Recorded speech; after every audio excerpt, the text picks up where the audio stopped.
Hello, my name is Reverend Dr. May Elise Cannon. Today is Saturday. It's the 11th of January in 2025. Today is day 463 in the war between Israel and Hamas.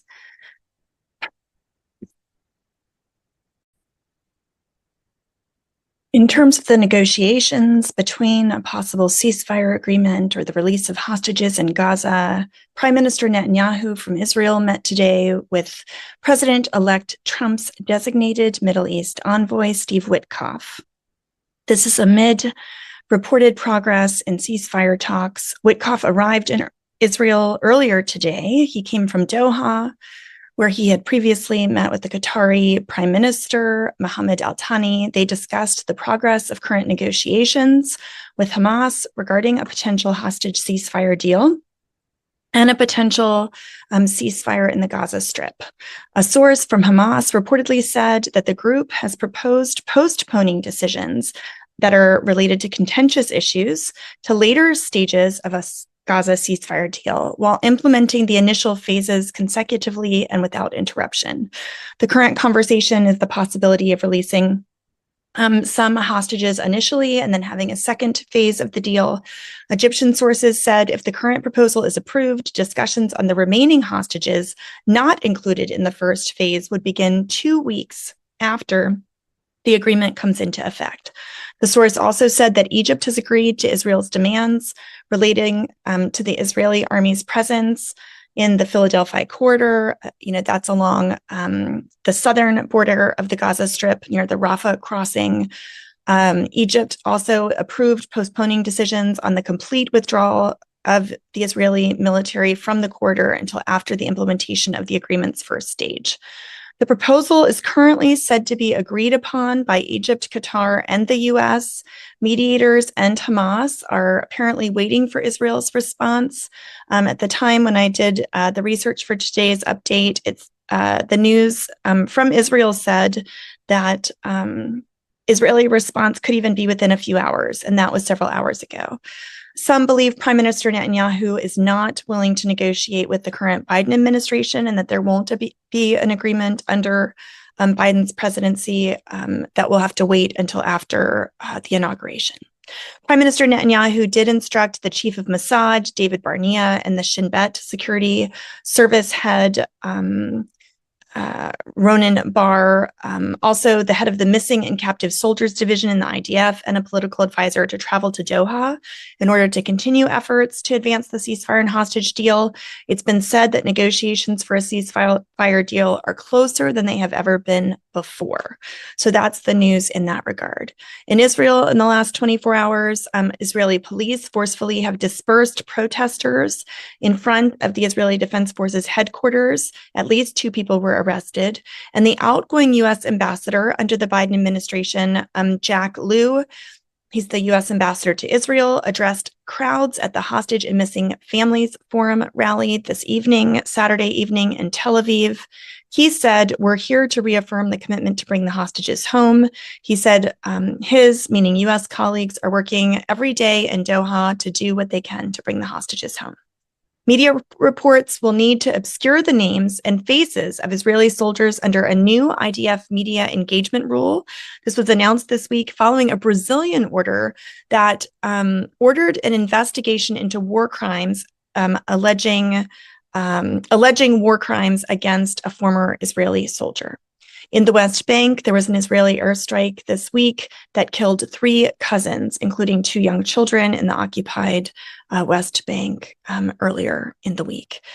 In Gaza, the death toll is now officially more than 46,000 people killed over the course of the Israeli-Hamas war. The Israeli Defense Forces approved plans for the rapid evacuation of large areas in the Gaza Strip amid progress in negotiations for the release of hostages, Haaretz reported today.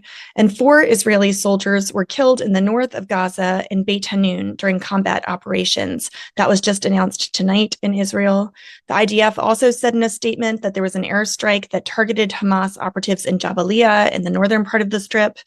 They said that the operatives were working on a command compound that had formerly served as a school. Related to Syria, a U.S. ground presence is still needed in Syria to prevent the Islamic State from reconstituting. Our Defense Secretary, Lloyd Austin, made that announcement yesterday, and the Biden administration will maintain the terrorist designation for Hayat Tahrir al-Shams. That's the new government body that's running Syria. That will stay in place for the remainder of President Biden's tenure. Iran's top-ranking Syria general said that Iran, quote, was defeated very badly, end quote, but will still try to operate in the country, referring to Syria. He made that in a speech last week. He contradicted the Iranian leader's official line about the fall of the Assad regime in Syria. And Turkish officials will tell Undersecretary of State John Bass that Syria needs to be rid of terrorist groups during his visit to Ankara this week. So Undersecretary of State John Bass headed to Turkey. That's according to a Turkish Foreign Ministry source. In the U.S., tenured Columbia University law professor Catherine Franke, Franke, she is stepping down after 25 years. She's a tenured professor at Columbia. This is following public criticism and a university investigation into her comments and actions during a pro-Palestinian campus protest last year. Her dismissal follows a Columbia investigation about comments that she made in January of 2024 during a campus protest in response to the Gaza war. There were 2 Israeli students at that time who were accused of spraying pro-Palestinian demonstrators with a foul-smelling substance. The investigation found that Franke's remarks about Israeli students were found to violate school policies that prohibit discrimination. The investigation also addressed allegations of retaliation. Franke was accused of publicly naming complainants and sharing comments online that violated the university's equal opportunity and affirmative action policies. Now, she alleged that she was targeted for her support in pro-Palestinian activities. She said that the school... she said that she was targeted by the president of Columbia University, colleagues, university trustees, and outside actors.